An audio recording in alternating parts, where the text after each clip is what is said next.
Hello there and welcome to this video. Unfortunately, this is a starting up of a previous video on this playlist, which is Rome versus the other ancient civs on this game. The reason why I've had to kind of start again is the mods that I was originally using for that playthrough kind of crashed my system and I wasn't able to get back into it.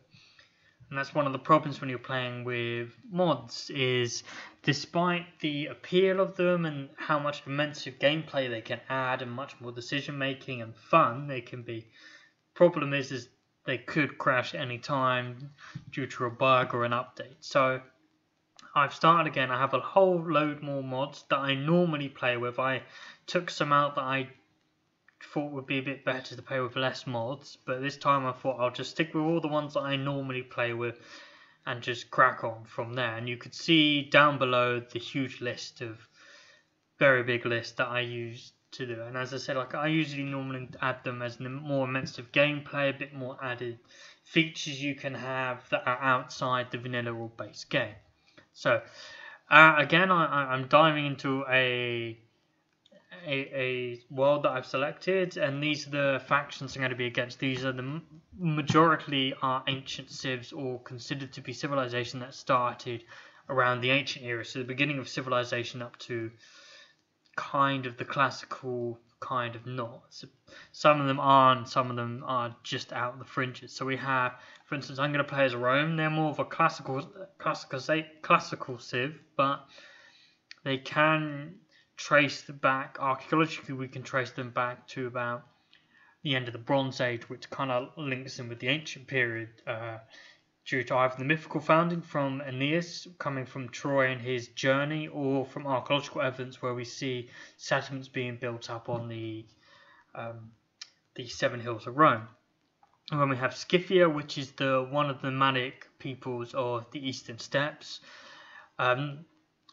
Eastern Western Steppes. So it's kind of hard to say, but Scythia are a bunch of tribe or people along the flatlands or steppes of Eurasia. But in this case, we're looking at Scythians. They're a nomadic tribe from around about Ukraine area, Crimea, Russia onwards up towards the Kazakhstan and that area. So these are nomadic people. Then we have China, which is one of the first cradles of civilizations. We have the Yuan dynasty in about 3,000 years, built on I believe it's the Yangtze River. And then you have the Zhuang dynasty, which was the first Bronze Age dynasty. Then we have Greece, which you could say with the Mycenaeans from there, but in this case we're looking at more of a classical civilization which built up during the collapse of the Bronze Age. So again, around that time with the Dorian invasion and other people, as well as the mixing with the Mycenaeans and Minoans. Then we have Congo. The reason why I've chose them is they're an African culture, and we do have African civilizations around this time, and I thought Congo would be the best fit. Plus they have a classical or early start swordsman, as you can see there. Then we have Monsamuna. He's probably the only one that doesn't fit this category quite well, because actually the Aztecs are they're a medieval actual civilization, but they have a lot of their technology is very much ancient era. They use a lot of stone technology and all that lot, so that's why I picked them there, and also to represent a bit more of America. Then we have Kupe, which is the Polynesians, or in this case the Maori. They are a very, very old culture. The Polynesians started settling the sails of the Pacific Oceans around about 4,000 years ago. Not 4,000 years, no, about 2,000 to 3,000 years ago, and kept on sailing these massive oceans without modern technology of the Renaissance period or the colonialization period. Then we have a Harold Hardrada. He's another one that kind of doesn't fit the bill in a sense, but I thought he would be quite good to represent more the Germanic kind of style traits, and they have some, as you can see here, they have some ancient era and their longboats and that, so I thought it would be quite interesting. Plus, not going to lie, I do like Viking Scandinavian thing in this. Then we have Alexander, which is Macedon. Again, they're a classical unit, but we do have archaeological evidence of them in the Bronze Age period, where these were like the Dorians, so they were actually, you could say, the Dorian invasion, they started from Macedonia, and these were also on the fringes of the Mycenaean world in the Bronze Age.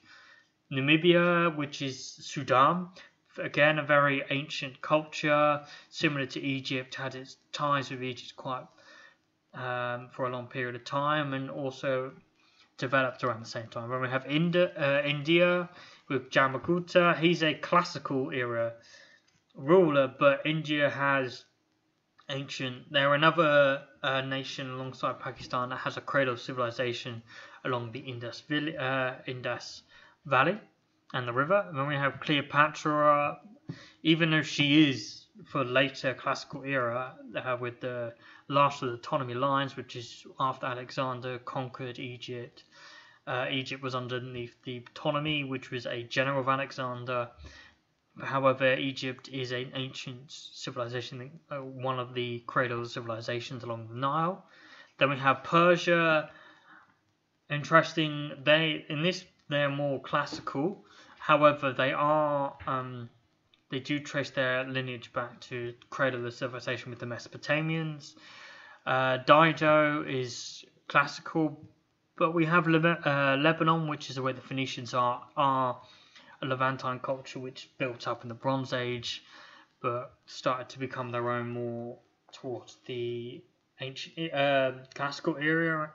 And actually, Phoenicia, as the Lebanon bit, kind of fell as a independent polity when Persia took over with, I believe it's Darius, not Cyrus's father. Then we have Gorgo representing Greece, with Sparta, again similar to Pericles. They're quite an old civ. And then the last one, which considered one of the oldest civilizations, led by Gilgamesh, is Sumeria. Again, they're the cradle civilization on Mesopotamia. So this is the rivers in Iraq, the Hydaspes and the Euphrates. So I picked all of these as civilizations that are ancient, so classical and ancient ones that I thought would be quite nice to have, because I find early games seems to be quite interesting, and then go on and so forth. So we're playing on a continent and islands map. It's a gigantic map, so it's very huge, and this is one of the mods that allow me to have a huge map. Resources are abundant. World age is standard. Starting position standard. Temperature is standard, rainfall is wet, and sea level is standard. I took off score victory, and I made sure duplicated civilizations are allowed. That means we can have Greece, 2 Greek ones with Gorgo and Pericles. So we'll dive straight in, and hopefully we get to listen to Sean Bean talk, which you won't be able to because unfortunately I turned off the sound for it. But it's the starting bit of Sean Bean talking about his about coming into the scene, and he's setting the scene as well. So if you want to hear more about it, you can watch my previous video about it. But essentially he's trying to set the scene. So it's the start, the end of the Stone Age. So we're looking at basically the end of the Neolithic. So this is the new Stone Age, as it's called, where farming, this cultural domestication revolution, as Gordon Child put it in the 1920s, happened, and this is the thing that led to people deciding to settle cities. So this is when domestication of wheat, especially in what was known as the Cradle, the Fertile Crescent, which is Iraq, Syria, Lebanon, and then Israel, where this was very fertile, and people started to farm, domesticate sheep, goats, as well as wheat, and started to become more sedimentary. So basically saying where they are. And this led to the formations of cities, towns, and later on to civilizations. And then in Trojan's case, we're looking at an emperor after AD, in the AD, so this is mid-imperial period, and he's one of the last proper conquering emperors. So he starts to conquer it, so he conquered a bit more of Dacia, up into Britain a bit more, out into Syria, and he led the foundation of where he's not considered Roman, but he comes from one of the provinces. And actually his successor, Hadrian, who's his adopted son, also comes from the provinces, he's more, well, Trajan's famous for his columns which depict all his battles, his achievements, which is the monument building and one of the characteristics you get here. Also with Rome, it seems the old saying of all roads lead to Rome, so every time you put down a city, a road is straight to your capital, which is great for moving troops. It also helps with trade routes and picking up gold. We have Legion, which is the Legionnaire, the Equitus, which is the cavalry unit, the Onager, which is a famous catapult, and Bath, which is the replacement of the aqueduct. So as we slowly build in, because unfortunately it's a big game, so it's going to take a while, I'll try and settle cities and try and do stuff as I would think would be best from an archaeological perspective, but also to see what we can see, why they would pick these kind of settlements. So we jump into the game and we've got quite nice. One of the perks you get is inspiration for your cultural traits you can get is, for instance, 2 continents. So which we can see here, we can go to the continents map and we can see we're on South America, but Terraris Australis is over here, separated by this small mountain range. And what we can do is we could put mountain range up and we have the Dolomites right nestled here. So as we can see here, we're on quite a good location. So we have some floodplains here on the Rubicon River, we have the Tiber River down here, and we got some, from this initial view, we got some rice down here, a tribal village down here and that. So one of the mods that I have is a expand initial view. So you've got to think that these are people that have been semi-nomadic huntsmen, hunter-gatherers, so they would have had an extensive bit of their history that would be known where the area of where they've settled. And we also have a starting unit, because to be more realistic, like you would have, again, a scout would be around, has some builders, because by the time you're settling down and making your city, you would have had the ability of mobilization of labour to be able to move people and the starter having elite culture. So I'm going to move here. So if we're looking at it, where would be the most viable place? We can physically in the game put a city right in the rainforest. However, realistically that's not possible. It wouldn't be able to. So, well, you could, but it'll be leading to disease and so forth. So it's probably the best to move down here onto this hill. And I will also turn off on this coincides UI, which helps with AI development. I'll take off quick combat, quick movement, because then it seems a bit more fluid. So the next thing we've got to do is move our warrior. We'll move it towards protect our city, and we'll move our builders down so we can try and use the settlements down here. And our scouts will start to go off the first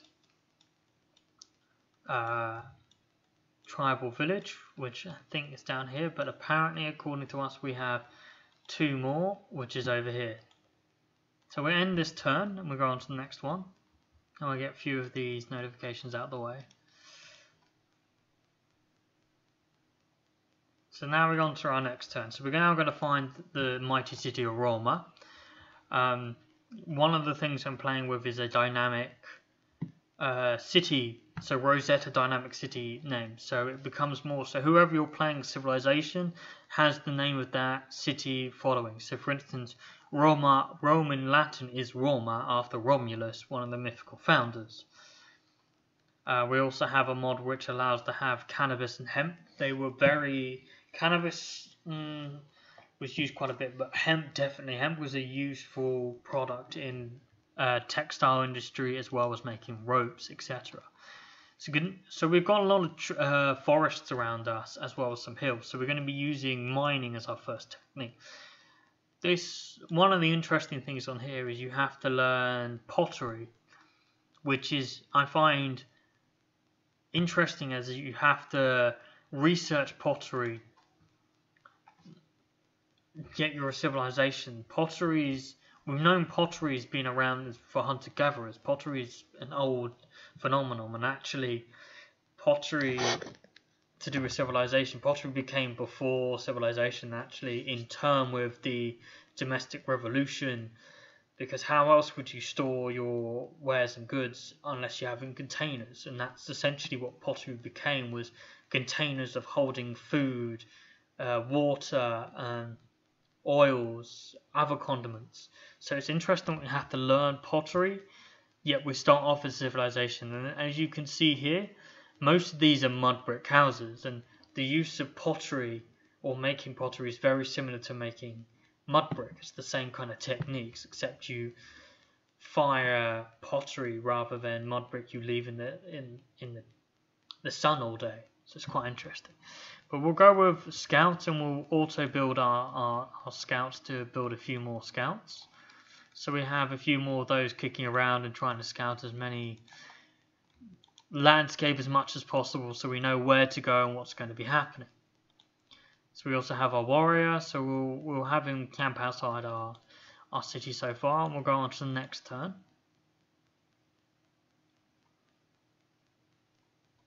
So we have a city, we've built our city next to a floodplains, and we've also got a volcano. Volcanoes are very useful, they fertilize soil, and extra goodies, not only in real life but in this game. However, there is the danger is you could lose population, units or whatnot when a volcano goes off, and the same with a flood, which is definitely here in our floodplains of the Tiber River. So we'll move our scout down here, and he's now found the Andor River, but he can't get across, so we have to wait a turn, so we'll skip his turn. Our builder can't really do much yet until we finish the mining, so we can chop down trees or harvest copper. We don't have any copper in our vicinity, I don't think. We have some gold up in the north, but nothing useful just yet.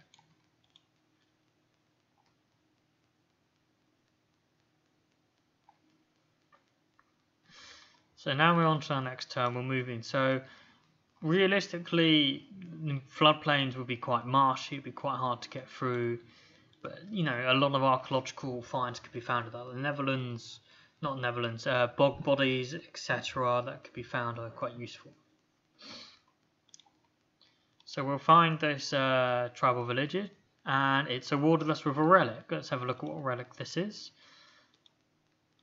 Alright, then we have to go over to our Great Works, and apparently our relic, if it lets us see it, does not let us see it, but we have a Great Relic, which is apparently the altar curate has been placed there.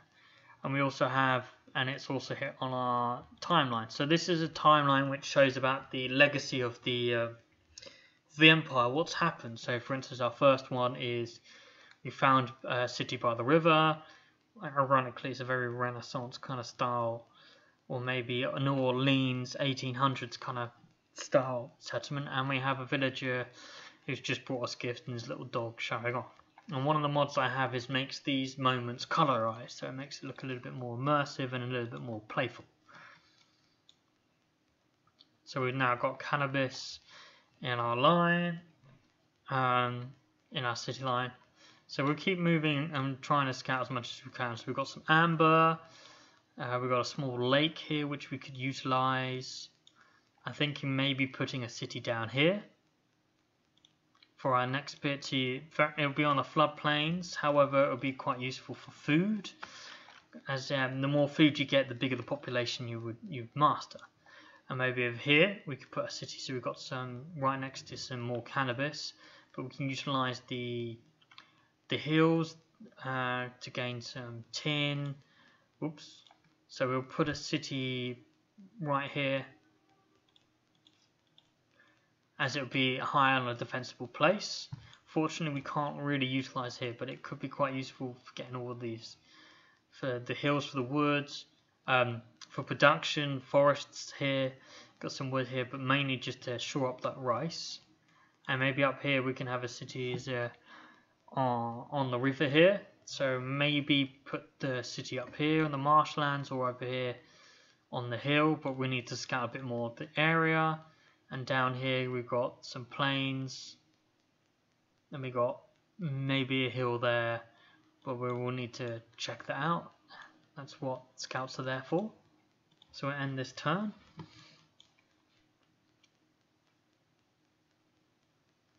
So around this time, we don't actually. So we're looking at. So we founded the Code of Laws. Sorry, I'll go on to my other train of thought a bit. So we founded the Code of Laws. So these are the idea of what your civilization's kind of policies are. So the first Code of Law that we know of, the earliest one, is actually from Hammurabi. So he's Hammurabi the first of the the Babylonian Empire in the Bronze Age period in Mesopotamia. And he basically said, setting down laws into stone of his city. Obviously, there will be laws, social norms, or whatnot from earlier. However, we don't have any archaeological evidence. So in this case, we're going to go for, we're looking at, say, this is be as realistic as Rome as we can. Most likely you would be going as God King, because you'll have a ruler, chieftain ruling over. Urban planning at this time doesn't come up to a bit later, although we do see the Indus Valley and Mesopotamia and that in around about 3500 to 3000 BC, we see massive urbanized planning happening. But we'll go with God King to add a bit more, as we're playing as a bit more Rome, and they started off with supposedly a monarchy.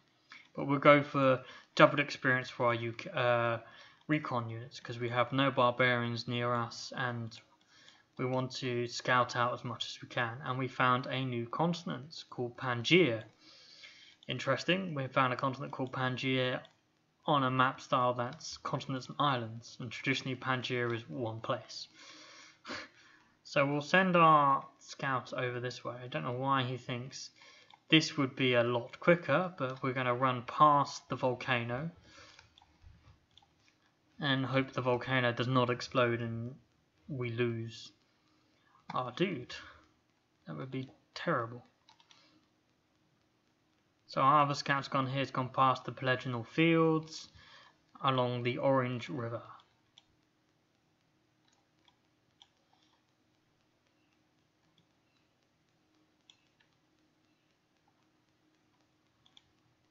So we're still in this age of scouting, this exploration kind of thing, and around this time, you know, the population we've missed the flood. Thank God we didn't put ourselves on the floodplains. Floods are actually, interesting enough, very, very useful for early civilizations. So if you look at the major civilizations of the cradle civilization, the first ones that come about, the great cities, you have along the Nile, the Euphrates, the Indus, and then the Yangtze rivers. Not the Yangtze, the Yellow River. All of them are major flooding rivers. Reason for this is because irrigation at this point is quite limited. So having annual floods makes more territory have irrigation along the riverbanks, but also spreads that valuable soot from uplands that can be used for fertilizer for farming fields. So floods are actually a really good thing, and it's seen in the game that actually it boosts the food production around the area, as well as damaging things. So we're looking at choosing our pantheon. So what will we go as? Well, we're Rome.